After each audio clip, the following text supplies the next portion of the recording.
Good morning. My name is Melissa Brazis. Just a little background on myself. I've been a certified medical assistant for 6 years.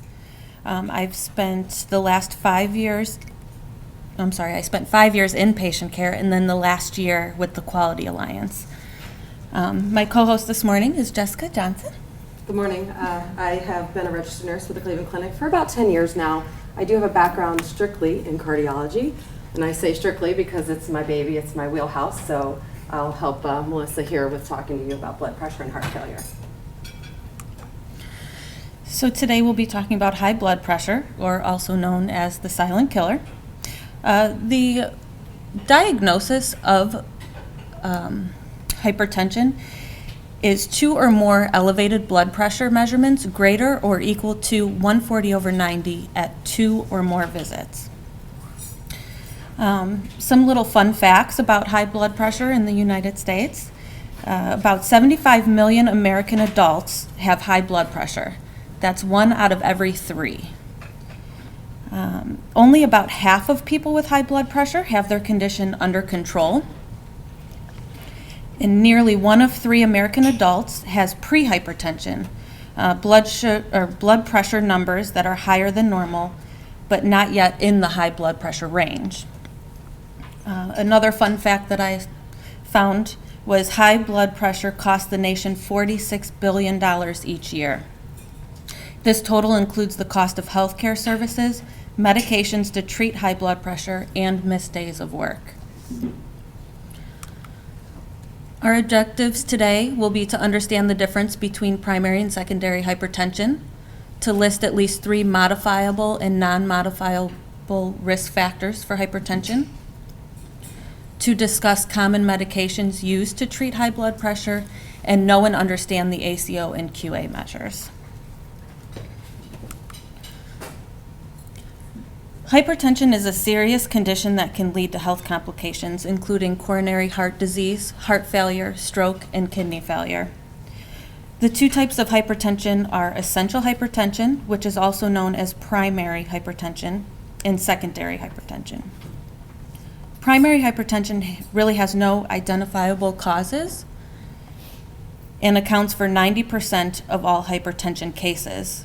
It tends to develop from genetic, behavioral, physical, and environmental factors. Secondary hypertension does not occur very often, but are known to have identifiable causes, such as medical conditions. These medical conditions can include kidney problems, adrenal gland tumors, thyroid disease, and narrowing of the aorta, which is the main artery that takes blood from the heart to the rest of the body.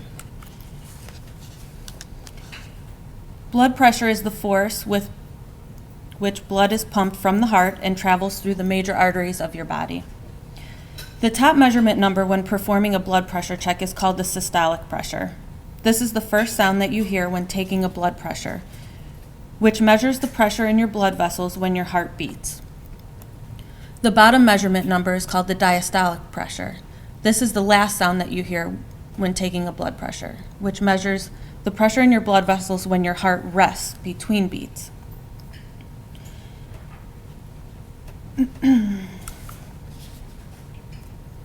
What are the ranges of blood pressure? A normal reading, your blood pressure needs to show a top number that's less than 120 and a bottom number that's less than 80. If you're in the normal range, no medical intervention is needed. However, you should maintain a healthy lifestyle and a healthy weight to prevent hypertension from developing. The prehypertension is when your systolic is between 120 and 139, or your diastolic is between 80 and 89. Although these numbers aren't technically considered high blood pressure, you've moved out of the normal range. This is when healthier lifestyle choices should be adopted.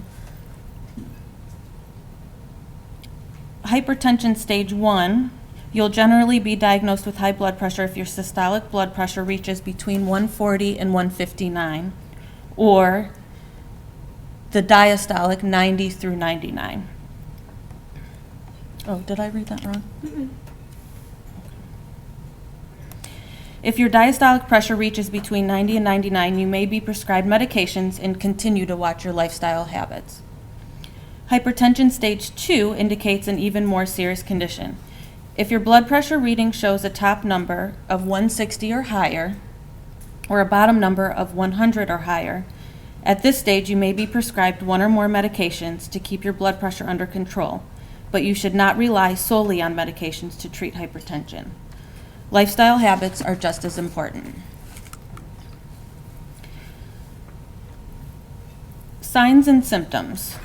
Usually hypertension does not directly cause symptoms, but when blood pressure is very high, it can cause headaches, dizziness, fatigue, ringing in the ears, nosebleeds, and shortness of breath.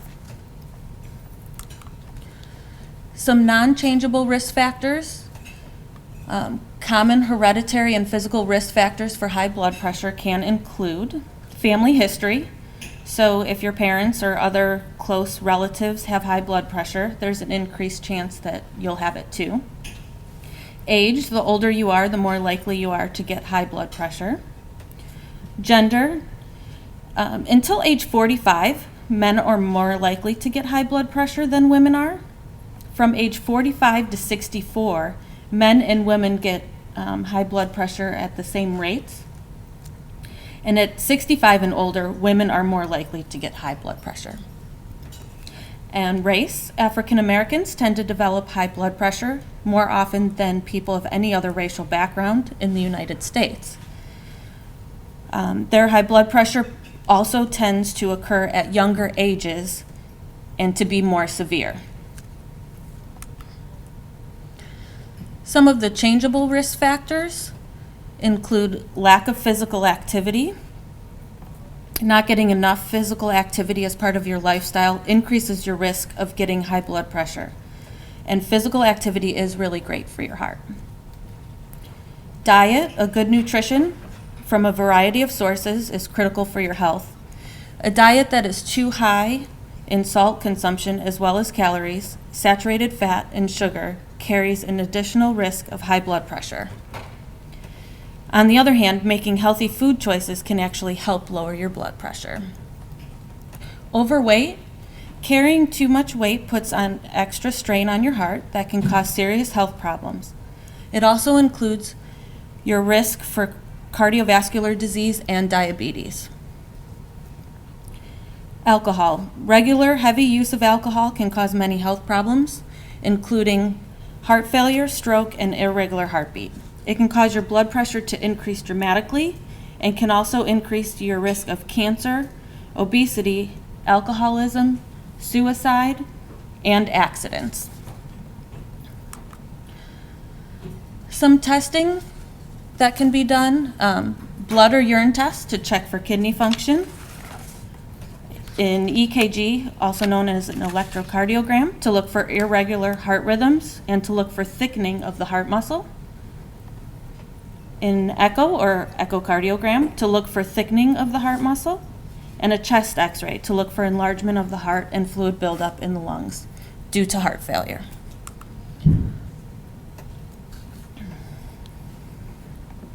Some treatments can be lifestyle changes, eating a healthier diet with less salt, exercise regularly, quit smoking, limit the amount of alcohol you drink, maintain a healthy weight or lose weight.